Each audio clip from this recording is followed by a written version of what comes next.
Before I call the member for Aston, I remind the House that this is the honourable member's first speech, and I ask the House to extend to him the usual courtesies. The member for Aston. Yeah. Mr Speaker, I rise to give my first speech in this House and am honoured to do so as the representative of the people of Aston. I come here as the custodian of their interests and commit to working for their benefit. In coming to this parliament, I follow in the footsteps of two great former representatives of Aston, the late Mr Peter Nugent and the Honourable Chris Pearce. Peter Nugent brought to the parliament a common-sense approach to the environment and a belief in technology as the foundation of our future. But the respect and praise from both sides of parliament on his sudden death in 2001 was for his championship of those less fortunate, including for Indigenous Australians. Chris Pearce was a businessman and a local councillor who had a passionate belief in the value of policies which strengthened the community and family, and a desire to see music and the arts better incorporated in the curriculum. He achieved much of his agenda, and Australia and Aston are better for it. The changes these men wrought in this place and in themselves were the end results of the vast opportunities membership of a parliament brings. This is its strength and power if you are willing to embrace and run with it. I want to take all the opportunities presented to me in this place. I want to put my 15 years experience in business, government and the community sector to the best use I can. I want to be a great representative for the individual families and businesses in my electorate, but to also make a national contribution, to keep our society open and free, to minimise the role of government in our daily lives and to provide real choice and opportunity for all Australians. The seat of Aston in outer eastern Melbourne is named after Matilda Aston, otherwise known as Tilly, a remarkable woman ahead of her time. Born in 1873, she was totally blind by the age of 7, at a time when, as she described it, blind people were often kept like birds in a cage. She helped bring about great changes to provide freedom and opportunities for visually impaired people, often overcoming intolerance and downright prejudice to achieve her ends. Her example has been honoured by the previous two members. It is a legacy I will strive to continue in the years ahead. The electorate itself also lives up to the example she set throughout her whole life.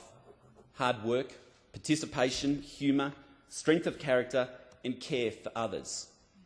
All these attributes are seen each day amongst the people of Aston. It is Middle Australia, full of everyday heroes and untold acts of goodness.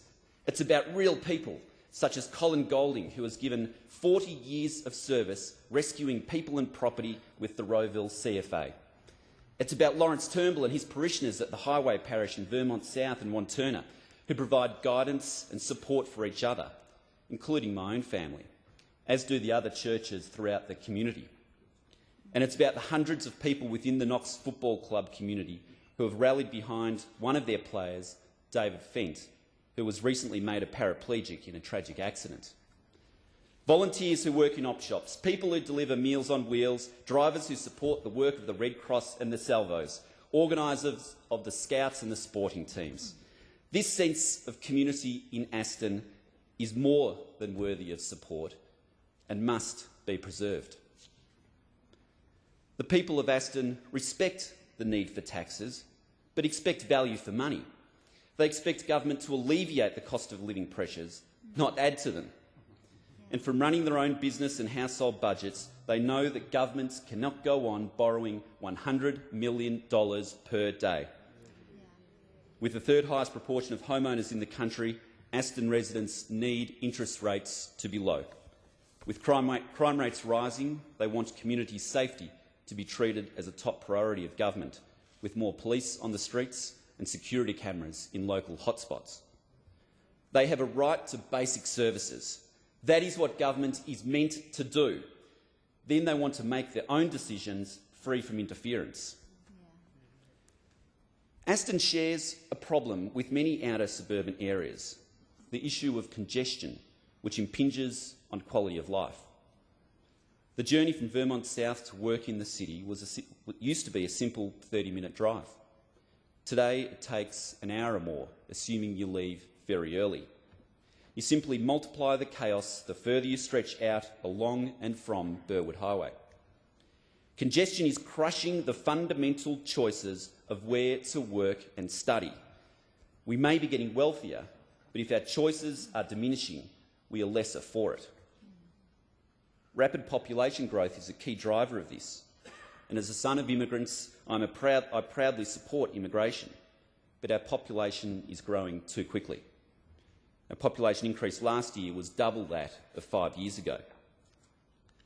The Treasury advice to the government is that high population growth need not impact the livability of our cities, provided, and I quote, the right plans and policies are put in place now in anticipation of it. Well, Mr Speaker, I see no such plans in place for the outer east of Melbourne. The people of Aston have plans and ideas to ease congestion, and I fully support them and will fight for them. A rail link to Roeville that would take the equivalent of a lane of traffic off the Monash Freeway and link up Australia's largest university. The extension of Dorset Road and the duplication of the remaining section of High Street Road.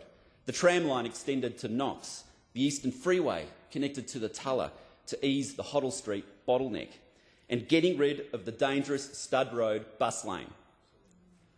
All of these infrastructure projects should be prioritised ahead of spending $43 billion on fibre to every home or billions on pink bats. One thing I will strongly stand up against in this place, as a supposed panacea to the issue of congestion, is the government's consideration of road congestion taxes. In the absence of viable alternatives to our major roads, this will be an outrageous impost on people in the suburbs and further limit their choices and opportunities. Mr Speaker, economic growth is the foundation on which all else is built. Its importance is not just because it creates wealth and funds the services that the community wants and expects, but because it is about jobs. Participation in the workforce provides for a family. It keeps people out of poverty and empowers people to take charge of their own lives. If there is one overarching goal for this national parliament, it is to keep unemployment low.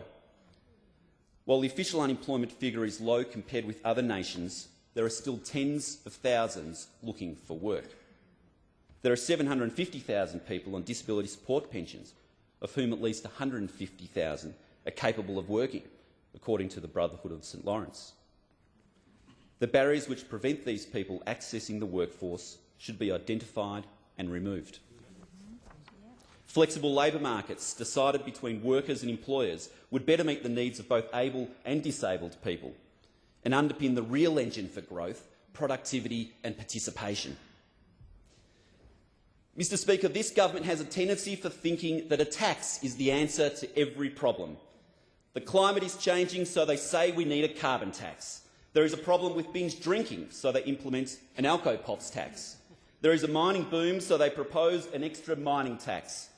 And there is a congestion problem, so apparently we need a road tax.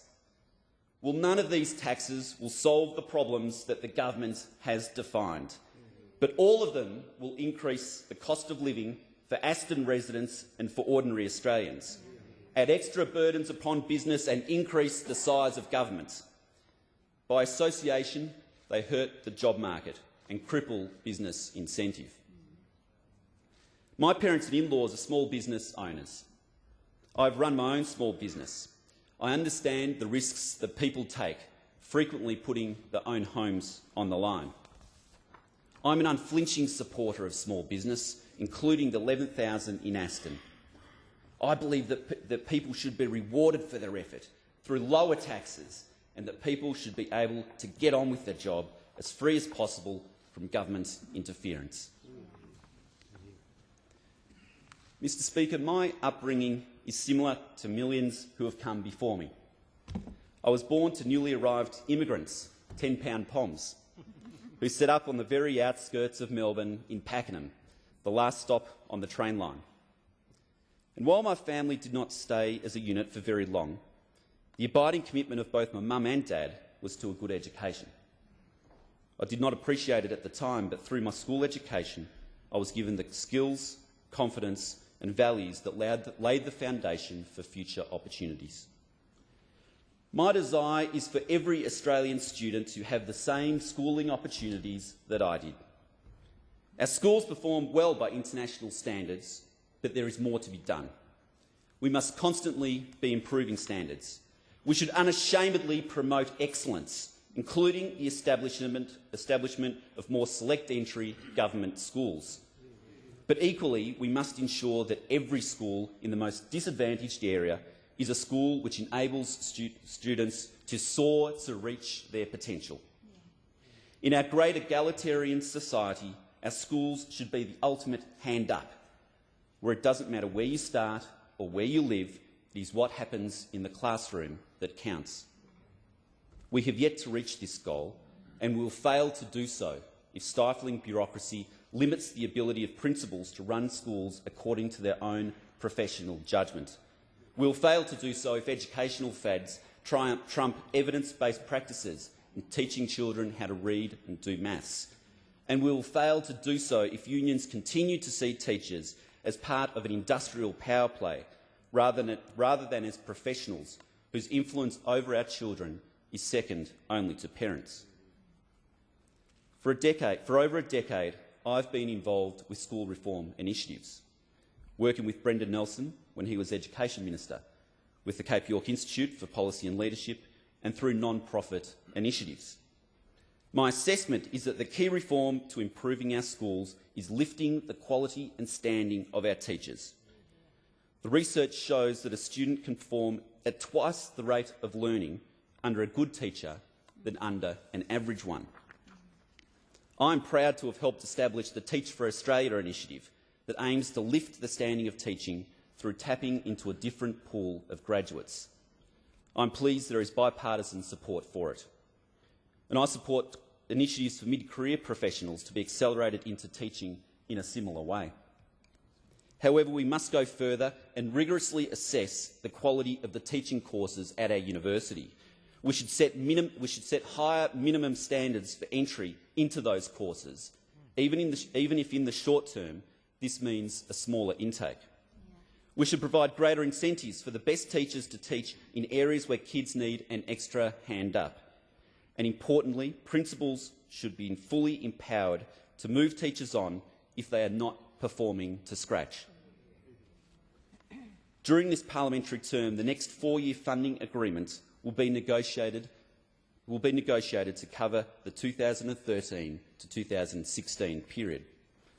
I'll be monitoring this closely to ensure the best standards are provided for children in state schools and that parents who make tremendous sacrifices to send their children to Catholic or independent schools are not penalised for doing so.